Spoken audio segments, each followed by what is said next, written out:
하나님의 말씀입니다. 나 여호와가 말하노라. 나는 가까운 데 하나님이요 먼 데 하나님은 아니냐? 나 여호와가 말하노라. 사람이 내게 보이지 아니하려고 누가 자기를 은밀한 곳에 숨길 수 있겠느냐? 나 여호와가 말하노라. 나는 천지에 충만하지 아니하냐? 예레미야 23장 23절로 24절이었습니다.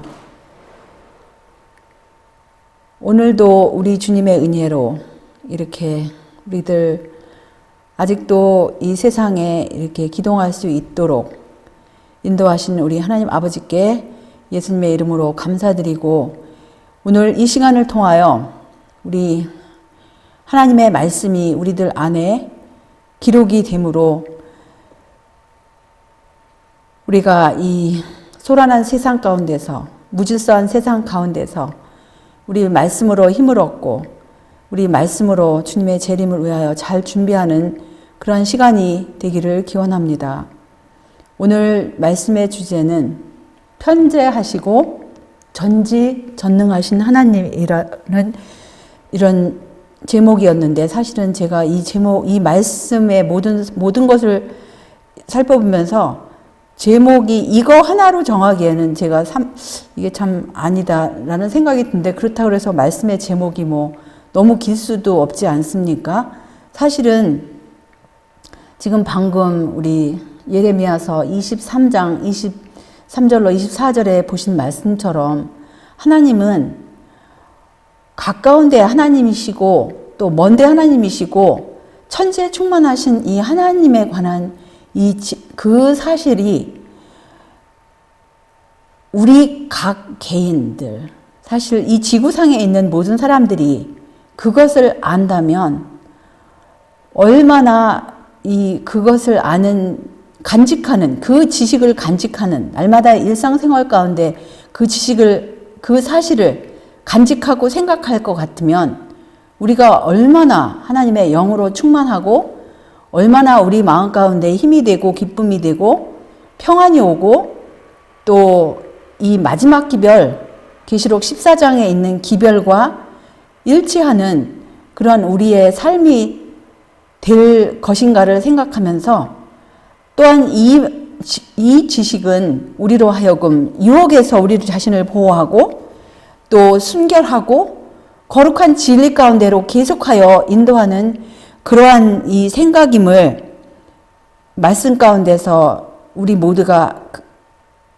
깨닫고, 그렇게 그 말씀을 날마다 간직함으로써 큰 힘을 얻고 약속의 그 능력 위에 굳게 서는 우리 모두가 되시기를 기원합니다. 또한 여기 이런 말씀이 있어요. 이사야 66장 1절을 보시면 여호와께서 이같이 말씀하시되 하늘은 나의 보좌요 땅은 나의 발등상이니 너희가 나를 위하여 무슨 집을 지을꼬 나의 안식할 처소가 어디랴. 수많은 사람들은 하물며 성경을 연구하는 기독교인들조차도 이러한 말씀을 오해하는 경우가 종종 있지 않습니까? 하나님께서 어떻게 보좌에 앉아 계신 분이라고도 성경에 분명히 하나님의 보좌에 앉아 계신 분께서 하늘이 그분의 보좌가 되시고 땅이 그분의 발등상이라고 이렇게 표현을 하셨는데, 그럼 어떤 사람은 생각할 때 하나님은 어떤 형체가 없으셔가지고 그냥 온 우주에 이렇게 퍼져 계신 분이시다라는 생각까지도 어떤 사람들은 해서 과거에 오류 가운데 빠진 사람들이 종종 있었습니다. 그런데 이 말씀의 뜻을 우리가 이제 점점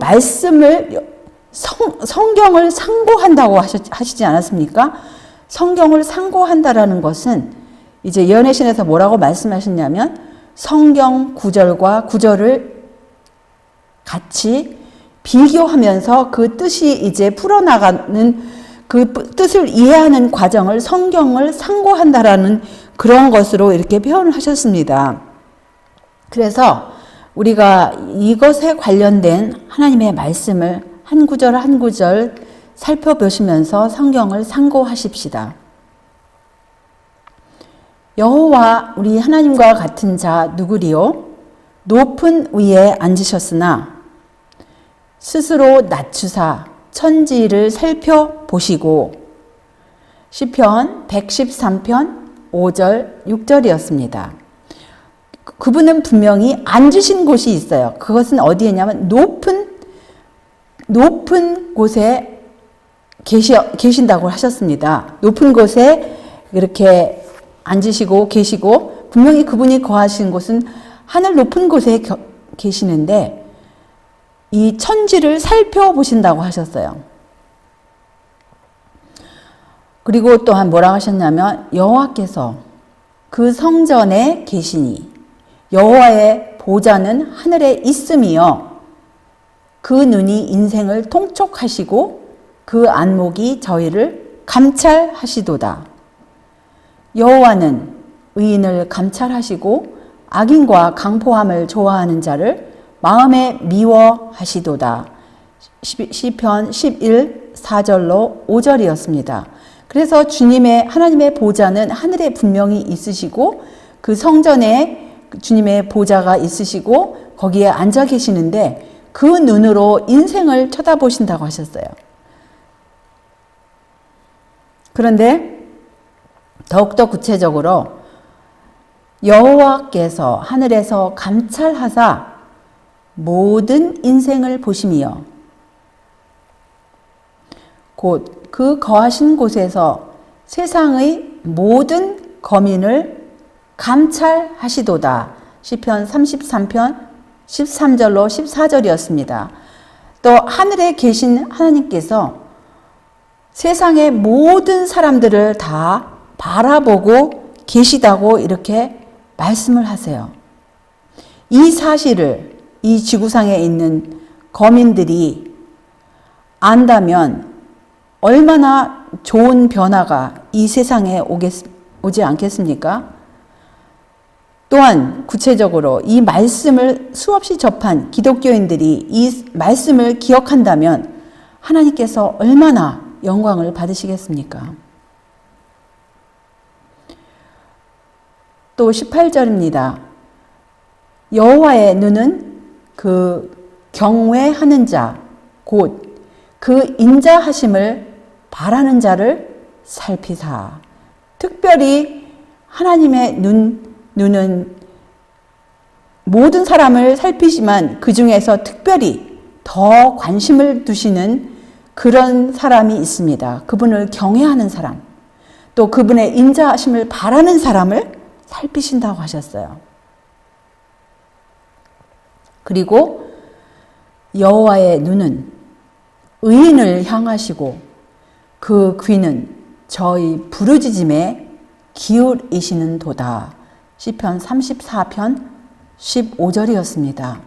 특별히 주님은 자기의 의를 의지하지 않고 오로지 하나님의 무한하신 희생, 그분의 독생자의 보혈만 의지하는 사람, 그 구세주의 의만 의지하는 그 사람에게 더 큰 관심을 두시는 그런 말씀입니다. 그런데 우리에게 방패가 되는 생각이 있어요. 이것은 요셉에게도 방패가 되었습니다. 유혹에서 자신을 보호하고 순결과 진리애로 지향하도록 영감을 주는 것으로서 하나님의 임재하심을 인식하는 것보다 더 유력한 것은 없다. 우리가 이 문장 한 문장을 늘 날마다 기억한다면 우리 자신이 얼마나 시험에 쉽사리 빠지지 아니하고 쉽사리 넘어지지 않을 것입니다. 유혹에서 자신을 보호하고 순결과 진리애로 지향하도록 영감을 주는 것으로서 하나님의 임재하심을 인식하는 것보다 더 유력한 것은 없다.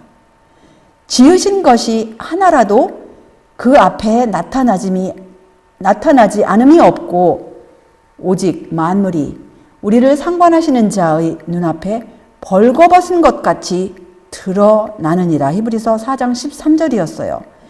그리고 주님께서는 눈이 정결하심으로 악을 참아 보지 못하시는 것이다. 이 생각은 부패한 애굽에서 요셉의 방패가 되었다. 그래서 요셉은 노예로 인신매매 당하여서 끌려갔지만 그의 생각은 하나님께서 모든 인생을 바라보시고 온 우주를 바라보시고 통촉하시고 그 사실을 잊지 않았습니다. 그 생각이 떠나지 않았습니다. 그래서 갑작스런 유혹이 왔을 때 그는 이 하나님의 임재하심을 인식하고 그 유혹을 담대하게 물리쳤습니다. 하나님께서 임재하신다는 인식만이 겁 많은 아이가 갖는 인생은 무거운 짐이라는 생각과 두려워하는 마음을 없앨 수 있는 것이다. 여호와의 사자가 주를 경외하는 자를 둘러 진치고 저희를 건지시는도다 라고 하신 것을 기억에 새기게 해야 한다. 그래서 혹시 겁이 많은 아이 아니면 하다못해 겁이 많은 어른들은 하나님께서 늘 함께 하시고 모든 것을 주관하시고 바라보시고 인도하신다라는 그것을 생각할 때 그 인생의 무거운 짐에서 두려움에서 벗어날 수 있는 거예요. 다윗은 이 사실을 아셨습니다. 하나님께서 모든 것을 감찰하시고 아시는 것을 시편 139편에서 이렇게 말씀하셨어요. 여호와여, 주께서 나를 감찰하시고 아셨나이다. 주께서 나의 앉고 일어섬을 아시며 멀리서도 나의 생각을 통촉하시오며 나의 길과 눕는 것을 감찰하시며 나의 모든 행위를 익히 아시오니 여호와여, 내 혀의 말을 알지 못하시는 것이 하나도 없으시니이다. 주께서 나의 전우를 들으시며 내게 안수하셨나이다.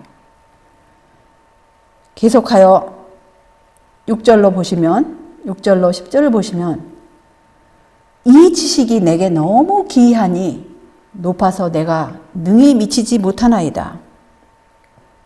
내가 주의 신을 아니면 영을 떠나 어디로 가며 주의 앞에서 주의 임재에서 어디로 피하리이까? 내가 하늘에 올라갈지라도 거기 계시며 음부에 내 자리를 펼치라도 거기 계시니이다. 내가 새벽 날개를 치며 바다 끝에 가서 거할지라도 곧 거기서도 주의 손이 나를 인도하시며 주의 오른손이 나를 붙드시리이다. 139편 1절로 10절이었습니다. 다윗이 이 사실, 이 기이한 지식, 이 놀라운 사실을 항상 기억했었더라면 그가 넘어지지 않았을 터인데 언젠가부터 이러한 지식이 그에게서 떠나게 되고 그는 그의 일생에서 지울 수 없는 그런 오점을 남겼습니다. 우리 신앙생활 가운데 이 사실, 이 139편의 1절로 10절에서 주신 이 기이한 지식, 이것을 늘 기억하고 하나님께서 모든 인생을 감찰하시고 모든 우리 혀의 모든 말을 다 들으시고 우리의 모든 일거일동 동기까지라도 다 보시는 그 사실을 알 것 같으면 우리 생애는 유혹에서 보호를 받고 순결과 더 밝은 지식 가운데로 인도하심을 받으시겠다는 그러한 우리가 약속을 보장을 받았습니다. 대저 사람의 길은 여호와의 눈앞에 있나니 그가 그 모든 길을 평탄케 하시느니라. 잠언 5장 21절이었어요. 그 다음에 여호와의 눈은 어디서든지 악인과 선인을 감찰하시느니라. 잠언 15장 3절이었습니다. 그 하나님의 눈에 대해서 또한 하나님의 어린 양, 그분의 독생자도 같은 그런 전지전능하신 능력이 있으심을 계시록 5장 6절에도 말씀을 하시죠. 내가 또 보니 보좌와 네 생물과 장로들 사이에 어린 양이 섰는데 일찍 죽임을 당한 것 같더라. 7 뿔과 7 눈이 있으니 이 눈은 온 땅에 보내심을 입은 하나님의 7 영이더라. 그래서 7 뿔과 7 눈이 어린 양에게 있는 그 사실을 사실은 킹제임스에는 지적을 하였는데 여기서는 좀 그런 사실이 확실치 않게 보이지만 하나님의 어린 양에게도 역시 7 뿔과 7 눈, 그것을 온 땅에 보내심을 입은 하나님의 7 영이로 이렇게 표현을 하셨습니다. 온 땅을 바라보실 수 있는 하나님 아버지, 또 그분의 독생자, 전지전능하신 그분들의 속성에 대해서 이렇게 말씀을 하세요. 그리고 비슷한 말씀이 구약에도 있지 않습니까? 작은 일의 날이라고 멸시하는 자가 누구냐? 이 7은 온 세상에 두루 행하는 여호와의 눈이라. 다림줄이 수룹바벨의 손에 있음을 보고 기뻐하리라. 스가랴 4장 10절의 말씀이었습니다. 그리고 또한 이런 말씀이 있어요. 여호와의 눈은 온 땅을 두루 감찰하사 전심으로 자기에게 향하는 자를 위하여 능력을 베푸시나니. 역대하 16장 9절이었어요. 그 뒷부분은 이제 우리가 그렇게 행하면 안 되겠죠? 그 다음에 사도 베드로 역시 그 사실을 또한 강조하였습니다. 주의 눈은 의인을 향하시고 그의 귀는 저의 간구에 기울이시되 주의 낯은 악행하는 자들을 향하시느니라. 아니면 대항하시느니라. 주님의, 사실은 이 개역번역, 주님의 얼굴은 악행하는 자들을 대항하시느니라. 이제 이렇게 직역이 되겠지요. 그리고 사도 바울 역시 그것을 전도를 하였습니다. 이 사실이 뭐냐면 사도 바울이 전파한 내용 가운데 아버지와 아들과 성령에 관한 내용도 수없이 많지만 이 하나님께서 각 사람에게 가까이 계신 하나님이심을 이렇게 그분의 전도 내용 가운데 힘있게 전도를 하셨습니다. 우주와 그 가운데 있는 만유를 지으신 신께서는 천지의 주제시니 손으로 지은 전에 계시지 아니하시고 또 무엇이 부족한 것처럼 사람의 손으로 섬김을 받으시는 것이 아니니 이는 만민에게 생명과 호흡과 만물을 친히 주시는 자이심이라. 인류의 모든 족속을 한 혈통으로 만드사 온 땅에 거하게 하시고 저희의 연대를 정하시며 거주의 경계를 하나셨나니. 사도행전 17장 24절로 26절이었고요. 계속하여 27절을 보시면 이는 사람으로 하나님을 혹 더듬어 찾아 발견케 하려 하심이로되 그는 우리 각 사람에게서 멀리 떠나 계시지 아니하도다. 그러면 각 사람에게서 멀리 떠나 계시지 않으신 분은 각 사람에게 아주 가까우신 하나님이심을 알 수 있어요. 28절 우리가 그를 힘입어 살며 기동하며 있느니라. 너희 시인 중에서도 어떤 사람들의 말과 같이 우리가 그의 소생이라 하니 이와 같이 신의 소생이 되었은즉 신을 금이나 은이나 돌에다 사람의 기술과 고안으로 새긴 것들과 같이 여길 것이 아니니라. 28, 29절이었어요. 그 다음에 계속하여 30절 알지 못하던 시대에는 하나님이 허물치 아니하셨거니와 이제는 어디든지 사람을 다 명하사 회개하라 하셨으니 이는 정하신 사람으로 하여금 천하를 공의로 심판할 날을 작정하시고 이에 저를 죽은 자 가운데서 다시 살리신 것으로 모든 사람에게 믿을 만한 증거를 주셨음이니라 하니라.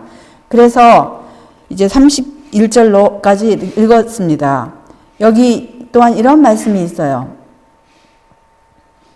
성경은 높고 거룩한 곳에 계시는 하나님께서 무활동 상태에 계시거나 침묵과 고독에 잠겨 계시지 않고 당신의 뜻을 행하고자 언제나 기다리고 있는 천천만만의 거룩한 천사들에게 둘러싸여 계시다고 우리에게 가르쳐준다. 그분께서는 이러한 사자들을 통하여 당신의 모든 통치 영역과 활발한 교통을 나누고 계신다. 그분의 영에 의하여 그분께서는 모든 곳에 임재하신다. 그분의 영과 천사들의 매개를 통하여 인간 자녀들에게 봉사하신다. 그 부분이 사실은 이제 직역으로 여기 정정을 하였는데요.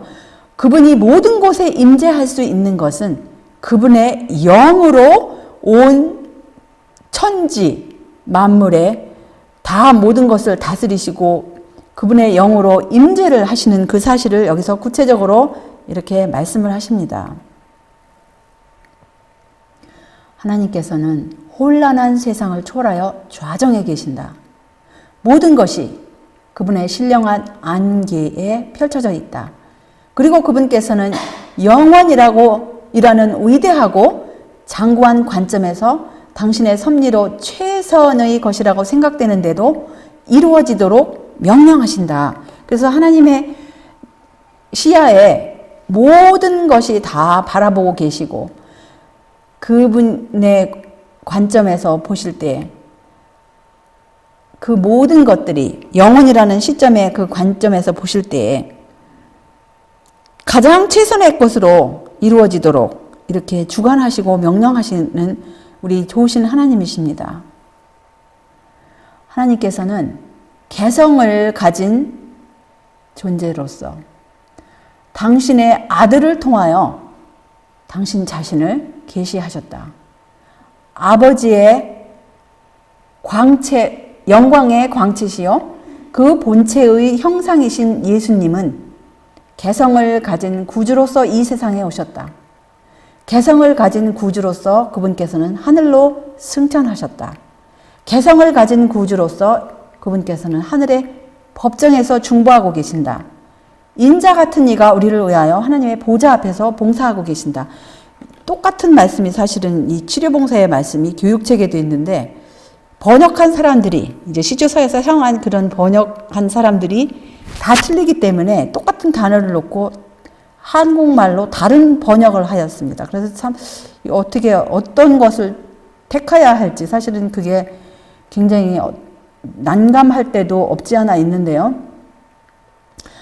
하나님께서는 개성을 가진 존재, 이것을 이제 교육책에서는 개체를 가지신 분이지만 뭐 이런 식으로 했어요. 왜냐하면 어떤 사람들은 하나님께서 어떤 구체적으로 어떤 형체도 없으시고 온 우주에 다 이렇게 계시다고 하니까 막연하게 어떤 막연한 하나님으로 이렇게 알기 때문에 여기서 구체적으로 하나님은 개성을 가지시다 아니면 개체를 가셨다 이제 이렇게 표현을 하셨죠. 예수님도 역시 한 분이심을 여기서 이제 강조하시는 거예요. 세상의 빛이 되시는 그리스도께서는 당신의 신성의 빛나는 광채를 감추시고 이 땅에 오셔서 하나의 인간으로서 사람들 사이에 사셨다. 그래야 사람들이 죽지 않고 그들의 창조주와 친숙해질 수 있게 하셨다. 죄가 사람과 창조주 사이를 분리시켜 놓은 이후부터 어떤 사람도 그리스도를 통하여 나타나신 것 이외에 어느 때나 하나님을 보지 못하였다. 그래서 죄가 들어온 이후로는 죄가 들어오기 전에는 아담과 하와는 창조주 하나님 아버지와도 그분의 얼굴을 배울 수 있고 천사들도 볼 수 있고 예수님도 볼 수 있었지만 죄가 들어온 이후로는 예수님을 통하지 아니하고는 어느 누구도 아무도 하나님 아버지를 이 땅에 살고 있는 사람들은 보지 못하였습니다. 그런데 여기 기속하여 그리스도께서는 나와 아버지는 하나이니라고 선언하셨다. 아버지 외에는 아들을 아는 자가 없고 아들과 또 아들의 소원대로 계시를 받는 자 외에는 아버지를 아는 자가 없느니라. 주례봉사 419쪽이었는데요. 이 말씀에는 사실은 예수님께서 사실은 이 말씀을 말씀하실 때 이제 여기 이 말씀 가운데 엄청난 것들이 많이 포함되어 있죠. 이 말씀을 제대로 이해할 때는 하나님에 관해서 또 그분의 아들에 관해서 오해가 없을 겁니다. 근데 수많은 사람들이 이 말씀을 간과하든지 아니면 이미 안다고 생각하기 때문에 기독교에 이렇게 엄청난 혼란이 초래가 되었는데요. 여기 이제 교육책을 보시겠습니다. 131쪽을 보시면 하나님은 영이시지만 개체를 가지신 분이시다. 이는 우리가 그분의 형상대로 지음을 받은 것을 보면 알 수 있다. 하나님은 개체를 가지신 분으로서 자신을 아들 예수 그리스도 안에 나타내셨다. 하나님 아버지의 영광의 광채시며 그 본체의 형상이신 예수님께서는 이 세상 사람의 모양으로 나타나셨던 것이다. 거기까지는 이제 뭐 별 문제 없겠어요. 근데 여기 이제 보시면 예수님께서는 개성을 가진 구주로서 아니면 개체를 가진 구주로서 이 세상에 오셨다 했어야 되는데 거기 그 빨간 부분, 줄친 부분은 완전히 그거는 잘못된 번역입니다. 사람의 모양을 가지고 했는데 그게 아니에요. 3번 그렇게 했더라고요. 근데 그건 이제 각자 정정을 하시고 개성을 가진 구주로서 아니면 인격적인 구주로서 개인의 구주로서 뭐 이런 식으로 하셔야 돼요. 세상에 오셨다. 그분은 개성을 가진 구주로서 승천하셨다. 그분은 개성을 가진 구주로서 하늘 궁정에서 중보하신다. 하나님의 보좌 앞에서 인자 같은 이가 우리를 위하여 봉사하고 계시는 것이다. 사도 바울은 성령의 감동을 받아서 기록하는 중에 그리스도에 대하여 만물이 그에게 창조되되 만물이 다 그로 말미암고 그를 위하여 창조되었고 또한 그가 만물보다 먼저 계시고 만물이 그 안에 함께 섰느니라고 밝히 말하였다. 모든 세계를 공간에 달려있게 하고 우주 만물을 질서정연하게 그리고 지치지 않고 활동하도록 붙드는 손은 바로 우리를 위하여 십자가에 못 박힌 손이다. 하나님의 위대하심은 우리에게 이해될 수 없다. 여호와의 보좌는 하늘에 있으되 하나님께서는 그분의 영으로서 도처에 두루 계신다. 그분께서는 당신의 손으로 만드신 모든 것을 자세히 아시고 하나하나에 친히 관심을 가지신다. 교육 132쪽이었습니다.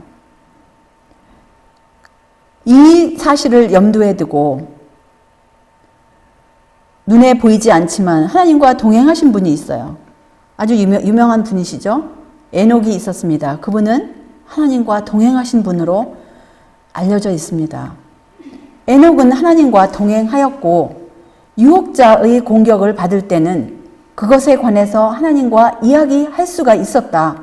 그는 우리들처럼 기록되었을 때라고 말할 수 있는 성경은 갖고 있지 않았지만 그의 하늘 동반자를 잘 알고 있었다. 그는 하나님을 그의 상담자로 모셨고 예수님께 아주 가까이 결속되어 있었으며 이 점에서 영예를 얻었다. 어떤 영예를 얻었죠? 그는 죽음을 보지 않고 하늘로 옮기웠다. 마지막 때에 옮기워질 사람들 역시 땅에서 하나님과 긴밀한 교통을 한 사람들이 될 것이다. 우리들이 지금 이 만물의 마지막 때라고 하면서 이제 곧 주님의 재림이 임할 것이라고 하면서 또 이렇게 하늘로 옮기워질 것을 기대를 하면서 이러한 경험을 우리가 지금 가지지 않는다면 우리는 상당히 위험한 처지에 있습니다. 우리는 에녹보다 어떤 면으로 더 많은 유익한 점에 있어요. 기록되었을 때 말씀까지도 있습니다. 그리고 이러한 지식이 있어요. 또 에녹이 알았던 것보다 더 구체적으로 기록된 말씀들이 우리에게 주시지 않았습니까? 그래서 이러한 것을 생각할 때 정말 이 마지막 때 우리가 하나님과 얼마나 긴밀한 교통을 하고 예수님께 이렇게 가까이 나아가야 할지 이런 말씀을 보면서 우리가 새로운 결심을 해야 되지 않겠습니까? 그는 믿음으로 하나님과 동행을 하였어요. 에녹은 하나님을 보았는가? 오직 믿음으로만 보았다. 그는 주님께서 거기 계시다는 것을 알았으며 진리의 원칙 위에 굳게 서 있었다. 우리도 역시 하나님과 동행해야 한다. 우리가 이렇게 할 때 우리의 얼굴은 그분의 임재의 광채로 환하게 될 것이며 우리가 서로 만날 때마다 그분의 능력에 관해서 어떻게 말할 거예요? 하나님을 찬양할지어다. 그는 선하시며 그의 말씀 또한 선하도다 라고 말하게 될 것이다. 그래서 우리가 진정으로 이렇게 우리 주님을 보이지 않는 하나님과 동행을 할 것 같으면 이러한 찬양이 우리 입술에서 나올 것이라는 그런 말씀이었습니다. 그리고 그 동행하는 것은 한순간이 아니고 계속적으로 연결이 됐어요. 아주 가까이. 예수 그리스도를 믿음으로 바라보고 그분께 구하고 허락하신 모든 말씀들이 실제로 이루어질 것을 믿는 가운데서 에녹이 하나님과 동행한 것이다. 그는 계속해서 하나님의 곁에 아주 가까이 있었으며 그분의 모든 말씀을 순종하였다. 그의 생애는 하나됨의 훌륭한 생애였다. 그리스도는 그의 동반자였다. 그는 하나님과 친밀한 사귐 가운데 있었다. 그래서 이 에녹의 경험은 한순간이 아니고 계속하여서 300년 동안 하나님 아주 가까이, 보이지 않는 하나님 아주 가까이 있으면서 완전히 하나님과 아주 그냥 하나 스쳐가는 그런 만남이 아니고 친밀한 사귐 가운데 계속하여 머물렀다고 하였습니다.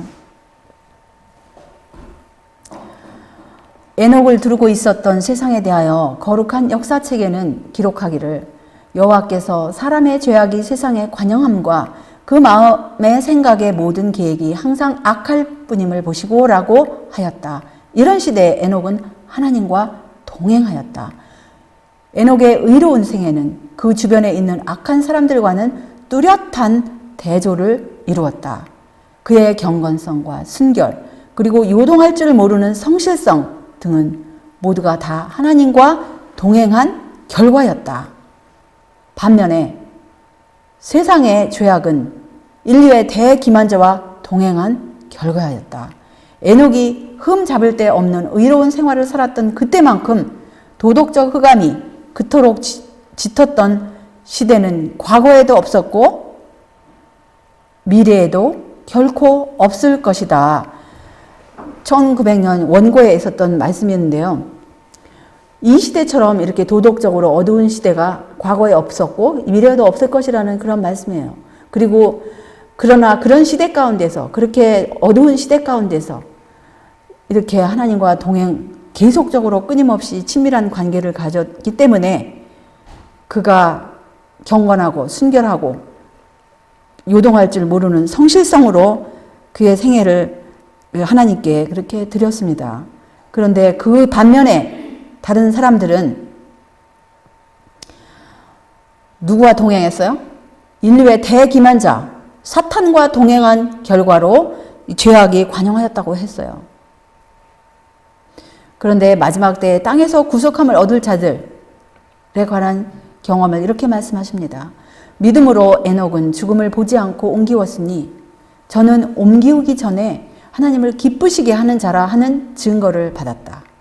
죄악으로 말미암아 멸망받을 운명에 처한 세상 가운데서 에녹은 하나님과 매우 밀접한 교제의 생애를 살았기 때문에 하나님께서는 그가 죽음의 권세 아래 들어가는 것을 허용하지 않으셨다. 이 선지자의 경건한 품성은 그리스도께서 재강림하실 때에 땅에서 구속함을 얻을 자들이 달성해야 할 거룩한 상태를 대표한다. 그래서 저와 여러분이 주님 오실 때 들림을 받기를 원하신다면 이러한 경험, 에녹의 경험, 아주 가까이 계속적으로 하나님과 절친한 그러한 교제를 가졌던 그 경험이 우리의 경험이 되어야 될 것입니다.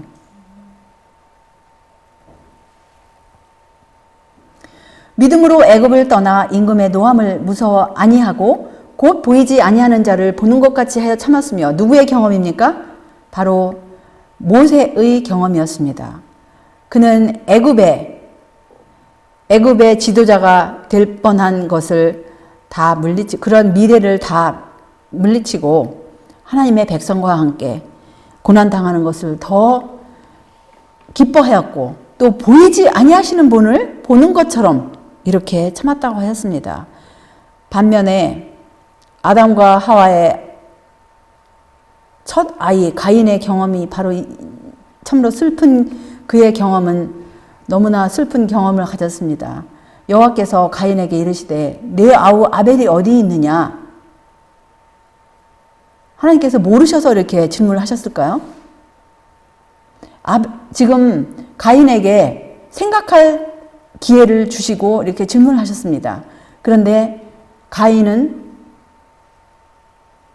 얼마나 엉뚱한 대답을 하였는지, 그가 가로되 내가 알지 못하나이다. 내가 아우를 지키는 자니까. 그는 하나님 앞에서 이렇게 대담하게 거짓말을 하면서 이렇게 하나님 앞에 대들었습니다.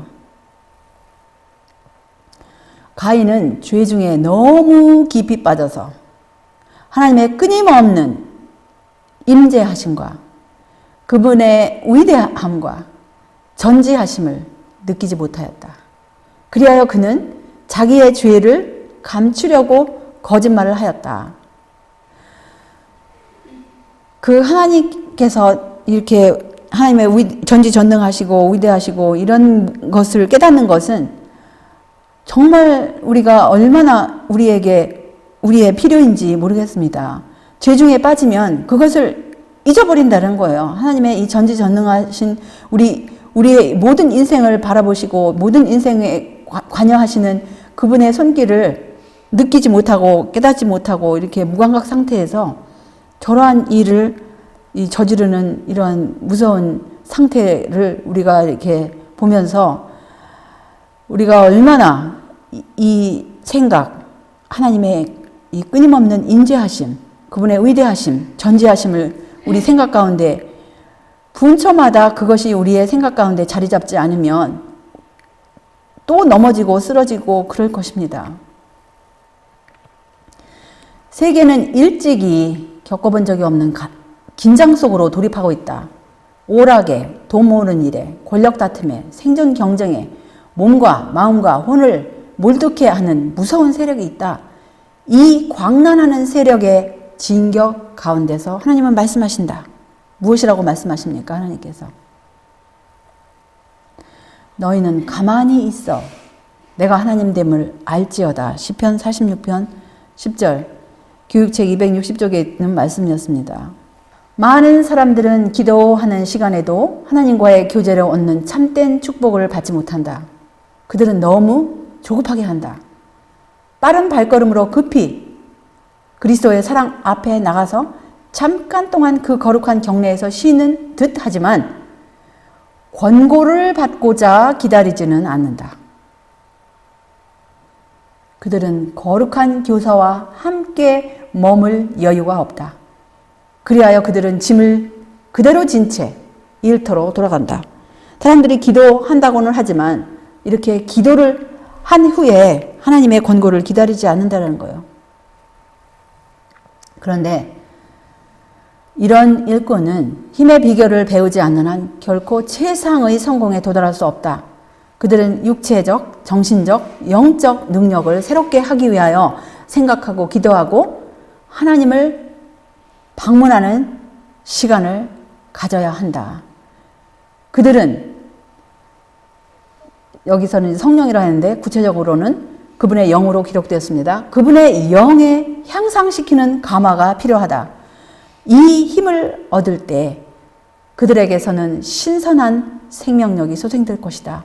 필요한 몸과 두뇌는 생기를 회복하고 마음의 무거운 짐은 가벼워질 것이다. 그래서 우리의 힘의 비결은 생각하고 기도하고 하나님을 방문하는 시간을 가져야 한다는 거예요. 하나님을 기다리는 시간을 가져야 한다는 거예요.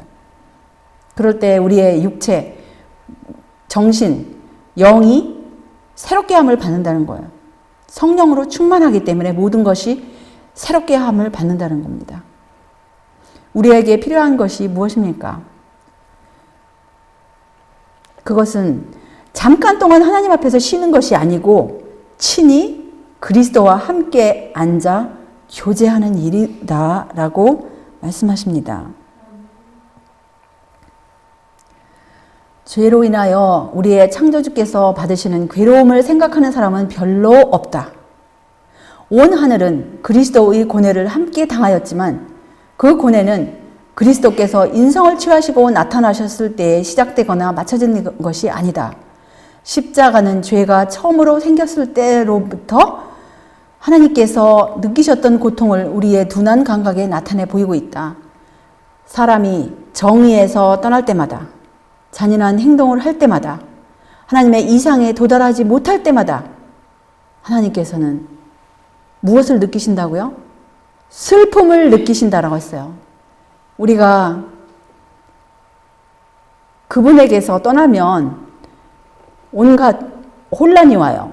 온갖 무질서가 와요. 그 다음에 어두움에 빠집니다. 그래서 하나님의 이상에 도달하지 못하고 하나님께서는 슬픔을 느끼신다 그랬어요. 그리고 이 죄 때문에 온 우주가 괴로움을 당하지 않습니까? 지금 이 순간에도 온 우주는 그 죄의 그런 죄 때문에 슬픔을 당하시고 괴로움을 당하시고 그런 무거운 그런 모든 인생들의 그 짐을 바라보셔야 하는 그 사실을 우리가 기억할 때 우리가 얼마나 매 순간순간마다 주님의 임재 가운데 숨어야 할지 간직해야 할지 다시 생각해 봅니다. 그분의 영이 말할 수 없는 탄식으로 우리를 위하여 친히 간구하시는 것이다. 피조물이 다 이제까지 함께 탄식하며 함께 고통하는 때에 무한하신 하늘 아버지의 마음은 연민으로 고통당하시는 것이다. 우리가 사는 세상은 하나의 거대한 나 환자 수용소로서 그 비참한 광경은 생각만 해도 고통스러운 것이다. 이 현실을 그대로 인식한다면 우리의 짐은 너무 무거워질 것이다. 그러나 하나님께서는 이 모든 것을 다 느끼고 계신다라고 말씀하셨어요. 우리 인간들은 우리가 보지 않기 때문에 그것을 우리는 어쩌다 듣는 것만으로도 괴로운데 그 모든 것을 다 바라보고 계시고 인식하시는 우리 창조주 하나님께서 당하시는 그 고통을 생각할 때 우리가 그런 생각이 우리로 하여금 정말 죄가 얼마나 치욕스러운 것인지를 실감을 나게 할 것입니다. 하나님께서는 죄와 그 결과를 멸하기 위하여 당신의 가장 사랑하는 독생자를 주시고 그 아들과 더불어 협력하는 길을 통하여 우리에게 능력을 주셔서 이 비참한 광경에 종지부를 찍고자 하신다. 그래서 이 천국 복음이 모든 민족에게 증거되기 위하여 온 세상에 전파되리니 그제야 끝이 오리라고 이렇게 약속을 하셨습니다. 그래서 여기 보시면 이런 말씀이 있어요. 하늘에 계신 주여 내가 눈을 들어 주께 향하나이다. 종의 눈이 그 상전의 손을 여종의 눈이 그 주모의 손을 바람같이 우리 눈이 여호와 우리 하나님을 바라며 우리를 긍휼히 여기시기를 기다리나이다. 시편 123편 1절 2절이었습니다. 우리 하나님께서는 온 우주를 바라보시고 모든 인생을 바라보시는데 하나님께 관심을 두지 않는다면 관심을 두지 않고 제 멋대로 할 것 같으면 참 얼마나 하나님 입장에서는 답답하시고 슬프시겠습니까? 하다못해 우리가 사람이 짐승을 키우는 키워보지 않았습니까? 우리가 짐승을 키울 때에도 어떤 짐승은 특별히 더 자기 주인에게 관심을 갖고 주인을 바라보며 그 주인의 명령을 기다리는 짐승들을 볼 때는 참 인간으로서 뿌듯하고 만족스럽지 않습니까? 그런데 만약에 어떤 짐승이 자기 주인을 알아보지도 못하고 멸시를 한다면 참 답답할 거예요, 주인이. 여기 귀여운 이런 개가 있는데 이 개가 늘 이렇게 자기 주인을 쳐다보고 관심을 두고 주인의 말을 잘 들을 것 같으면 그 주인이 얼마나 기분이 좋겠습니까? 마찬가지로 우리의 눈이 우리를 만드신 우리 하나님, 우리의 주인 되신 우리 하나님, 아버지와 우리 구세주 예수님을 늘 바라보고 그분께 관심을 두고 가장 가까이 그분께 머무르고 그분을 떠나지 않는다면 우리가 얼마나 하나님께 사랑스럽겠습니까? 그러지 않아도 우리를 죄인 되었을 때 우리를 위해서 돌아가셨는데 이제 이 죄인이 그 모든 것을 깨닫고 하나님께 관심을 두고 바라보고 쳐다보고 정말 우리 시선이 우리 하나님만 이렇게 바라볼 것 같으면 얼마나 우리 하나님과 예수님께서 기쁘시고 즐거우시겠습니까?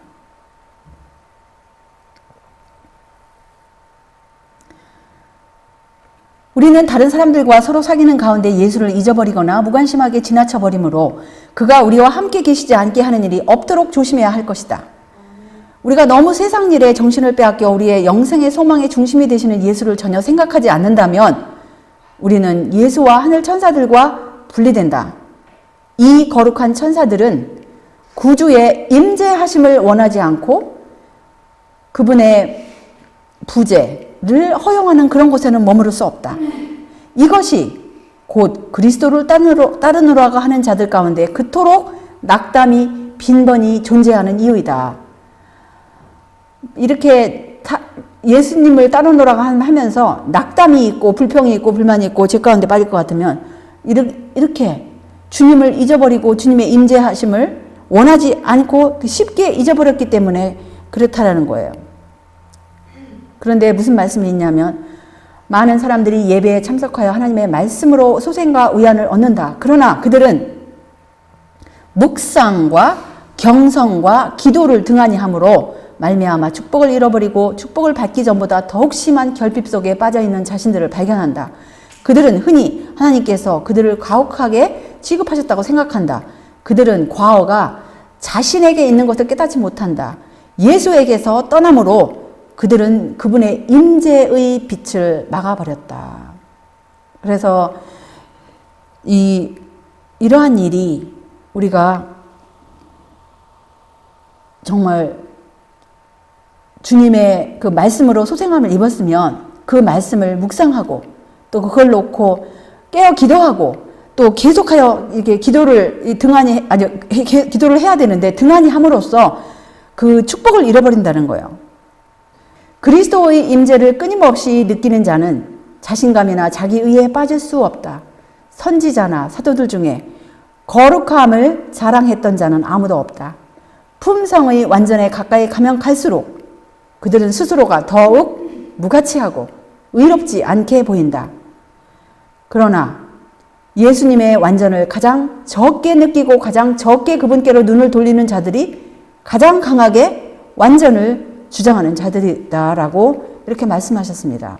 그래서 우리가 그리스도의 임재를 끊임없이 이렇게 느끼고 간직할 때에는 우리는 시험에서 우리 자신을 보호할 수 있어요. 그리고 우리가 예수님께 가까이 가면 갈수록 우리가 얼마나 무가치하고 우리가 의롭지 않게 보이는 것을 있는 그대로 볼 것이고, 그런데 그것을 정반대로 예수님의 순결과 예수님의 완전하심을 가장 적게 보고 가장 적게 그분께 관심을 두는 사람들이 가장 강하게 완전을 주장한다고 이렇게 말씀하셨습니다. 진정으로 그리스도를 따르는 자들은 거룩함에 대하여 자랑스럽게 주장하지 않을 것이다. 죄인은 하나님의 율법으로 말미암아 자신의 죄를 깨닫게 된다. 그는 율법이 요구하는 완전한 의에 비교하여 자신이 얼마나 죄악적인지 깨닫게 되고 이것이 그를 겸손과 회개에 이르게 한다. 그는 그리스도의 보혈을 통해서 하나님과 화목해진다. 그리고 그가 계속해서 하나님과 동행하게 될 때 그는 하나님의 품성의 거룩함과 그분의 요구의 원대한 본질을 더욱 분명하게 깨닫게 될 것이다. 그는 자기 자신의 결함을 더욱 분명하게 깨닫게 되고 끊임없는 회개와 그리스도의 보혈을 믿는 믿음의 필요를 느끼게 될 것이다 라고 말씀하셨습니다. 그래서 주님께서는 하늘 보좌에 계시지만 또 누구와 함께 하시겠다고 약속하셨어요?